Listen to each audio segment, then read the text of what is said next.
wrote poems, as did her father, you know. So I don't know what kind of an education they had, but they had universal education that was required. So even in the small community that they lived in, she apparently had good education.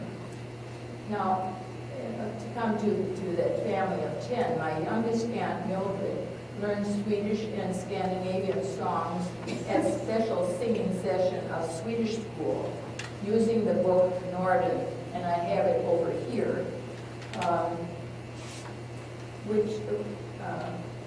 which she received on July 26, 1912, when she was 12. She received a Swedish-American Sunday school hymnal from her Sunday school Swedish teacher for outstanding work. And she left several of those books to me rather than to her children, but she wrote in one that Marge will enjoy that. So I have them, and I don't know who's going to leave it to us. I haven't figured that out. My father had a good ear for music, and he played violin and mandolin, mostly by ear, although he read music. Probably learned from his sisters, who took piano lessons from one of their cousins. In their youth, Dad and his brother Hugo, who was a couple years older, played for local dances at homes and halls. And postal, and I don't know if any of you know about postals, but there was quite a time in 1908 and 9 and so forth where they would write, you know, that, oh, thanks for the postal.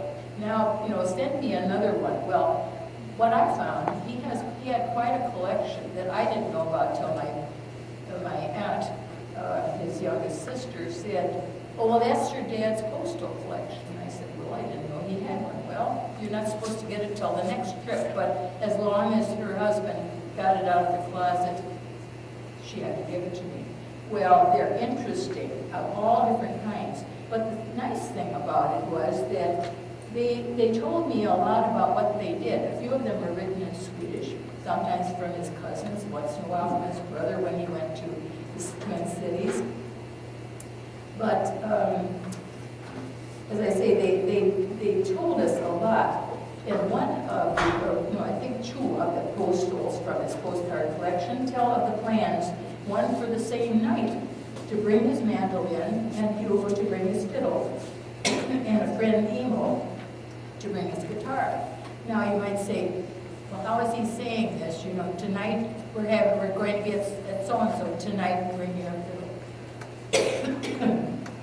Well, they had mail delivery, sometimes twice a day, but if they lived on the, excuse me, I should have had water. If they lived on the beginning of the route, they could send the postal card and it would be delivered if they were on the end of the mail trip. So you'd have to realize this was before the day of phones. So we're talking now about how many things that have changed. Dad developed his own set pattern of chording on the piano, which I mentioned, which he later taught Mother and me to accompany him. I had a year of piano lessons at age 7, and I was not to resume until I was age 15. My sister Norma took violin lessons and also got, I think she got at least one of Uncle Hugo's violins. And my brother Jack played piano and a year of cello. Thank you. I wasn't prepared for that. Thank you. So years ago, I notated some of the many melodies that Dad and Uncle Leonard Bloomberg played, mostly Swedish fiddle tunes, some their own compositions, and others attributed to other fiddlers. And you will see many times in Swedish dance tunes, it will say so-and-so's tune of so-and-so, you know, like of Leonard Bloomberg. And it means that they apparently composed them. And there are several that, well, either they're in here, talking about playing and when they're going to play. Alfred Nordine was a friend, as well as Emil Edstrom. And my Aunt Nina Bluebird played some of them with me on the piano, because I think she had to court for her husband, Leonard.